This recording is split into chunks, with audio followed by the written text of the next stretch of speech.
All right, guys. Dreadnought's back today with a new review, and we're going to be taking a look at Star Wars The Black Series First Order General Hux. Looking very cool here in the packaging.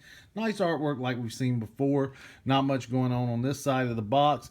On this side, we can see it's number 13 in the wave. And then a look at the back of the box reveals a short bio that reads, a young, ruthless officer in the First Order. General Hux has complete confidence in his troops' training methods and weapons.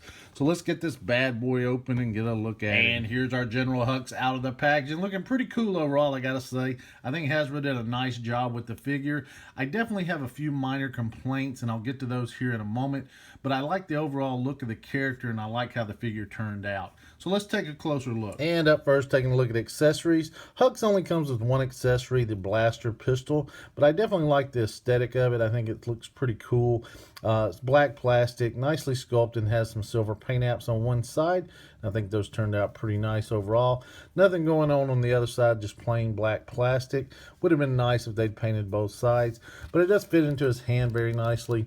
And you can get it in like so. And the finger does actually go up in the trigger guard as well, which is a nice touch. So I think they did a good job overall with that. And taking a closer look at Hux himself, I think he came out pretty nice overall. I like the face sculpt, nice and clean. The eyes look good. I like the shade of yellow they used for the hair and the eyebrows. Doesn't quite look like the actor, but I think you can catch his likeness in certain angles from it. And I think it came out pretty nice. I like the shiny black plastic they used on the bill of the cap here. The insignia is just really clean and really nice looking there. And then looking up through the top of the cap, you can see it's all sculpted very nicely, those wrinkles and seams.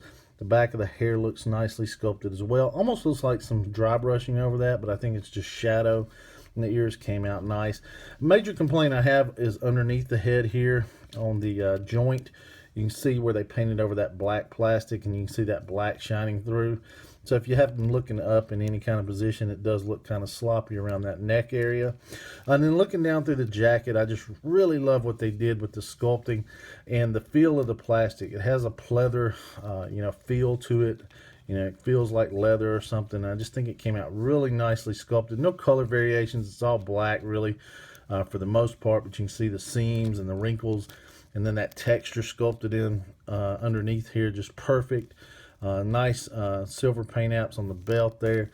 And then the belt's a little shinier. And then looking through the jacket on the side over here, you see those nice insignias and this silver paint apps down here. Just all clean, very nice. The hands are nicely sculpted. And I love that position of the fingers where he's signaling something. I love the fact that they added that to it. And those look more like patent leather. They have a shiny look to them as well.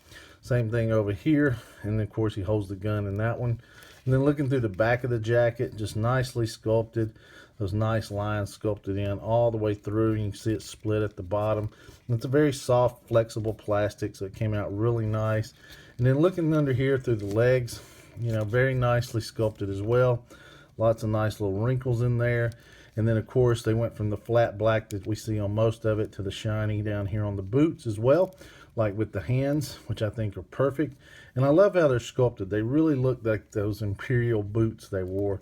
Some nice little seams and lines sculpted in here, and all the wrinkles just look really good.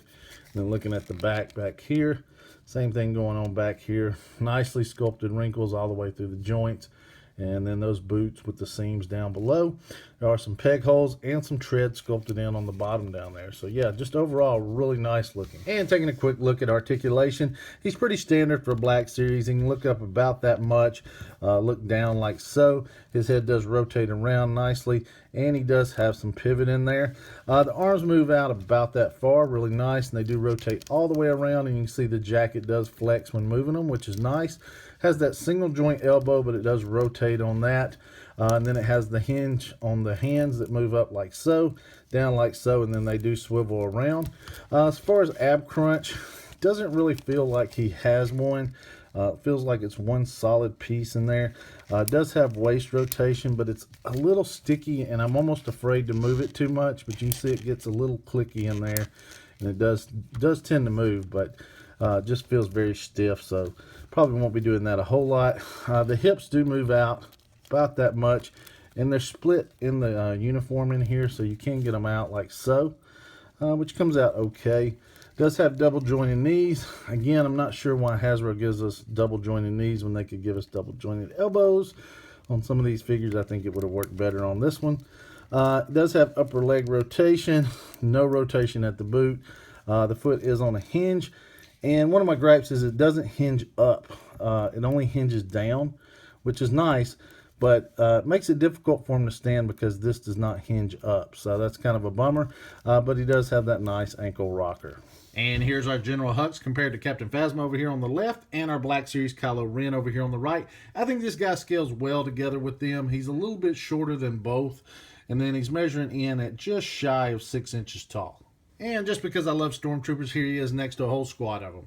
And just to compare him to a couple other guys in overcoats, we've got the Red Skull over here from Marvel Legends Infinite series and the Nick Fury. And just for weirdness, here he is compared to the DC Collectibles Hush Batman and the Mattel Joker over here on the right. And wrapping up real quickly, overall I think Hasbro did a nice job with this figure. I really like the sculpt work that went into it. Paint applications were very scarce, but what was done seemed to be okay for the most part, except for the paint around the neck area that we looked at earlier. You know, I wish they could have done something to improve that. My major gripe with the figure is the standing of the figure. As you can see, he's tipping over, and because of these feet not being able to rock him forward a little more, and just the weight of the jacket makes him very difficult to stand. So that's kind of a bummer. You know, you're either going to have to use a stand, or you're going to have to put him in very generic poses if you have him standing alone. So that's really the only real negative issue I have with the figure. Overall, I got to rate the figure a buy. He's very cool, looks very cool in your display with the Stormtroopers, and he was a big part of the Force Awakens movie.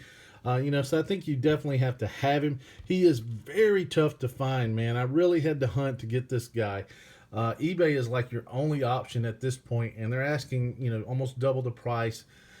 You know, is basically what I've seen at cheapest. So hopefully we'll get some more waves that include him, or we'll start to see those waves that do include him hitting more. You know, but right now he's kind of the Captain Phasma of like when the Force Awakens came out. It's just very, very tough to find. So we're seeing her now, so maybe we'll start to see more of him. Time will tell. I can't really recommend paying double the price for him, at least not now. Maybe if we start to see that we're not going to see any more waves of him, then, you know, I would say you're probably going to have to pay a higher price. But I would give it a little more time before jumping on that boat at this point. But anyway, that wraps up my review. I hope you guys enjoyed it. Please subscribe if you hadn't already. Facebook, Twitter, Toy Art links in the description below. As always, thank you guys so much for watching, and we'll see you soon.